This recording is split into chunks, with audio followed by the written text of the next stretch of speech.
hansı imkanların hesabına Amerikada 3-4 milyon dollarlıq mənzillər alıblar?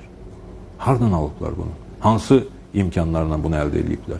Və yaxud da ki, keçmiş təhlükəsizlik naziri olsun, az qala 100 milyon dollar civarında mülkiyyətləri var imiş övladlarının Avropada, başqa keçmiş nazirlər olsun, bəzən indiki nazirlər olsun, həbs edilən, edilməyən icra başçılar olsun, hansı tərpənirsə altından 100 milyonlarla dollarlıq mülkiyyət çıxır. Mən bu sualı sizə vermirəm, çünki bu cəmiyyətə bəlli sualdır və sizin də verəcəyiniz cavab da yoxdur orada.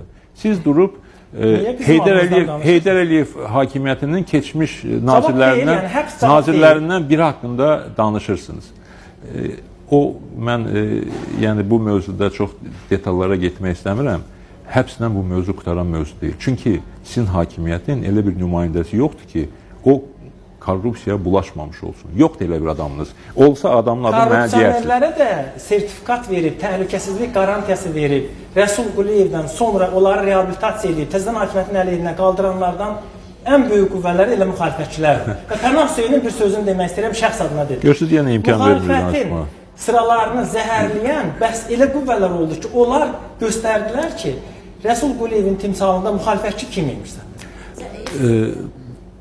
Deməli, yeni bir ad çəkir, mən ona cavab vermək istəmirəm. Ümid edirəm ki, bizim söhbətimiz adların üzərində qurulmayacaq.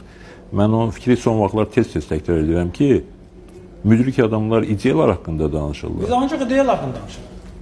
Ağıllı adamlar proseslər haqqında danışırlar. Qalan adamlar isə bir-birlərini müzakirə edirlər. Mən hər dəfə həmsöhbətlərimi təklif edirəm ki, gücümüz çatırsa ideyaları müzakirə eləyək, gücümüz çatmırsa prosesləri müzakirə eləyək. Ayrı-ayrı şəxsləri müzakirə eləməyək. Təəssüf ki, oponentlərim məni hər dəfə sevindirmirlər, daha da kədərləndirirlər öz yanaşmaları ilə və s. Gəldik sizin axırıncı səsləndirdiyiniz və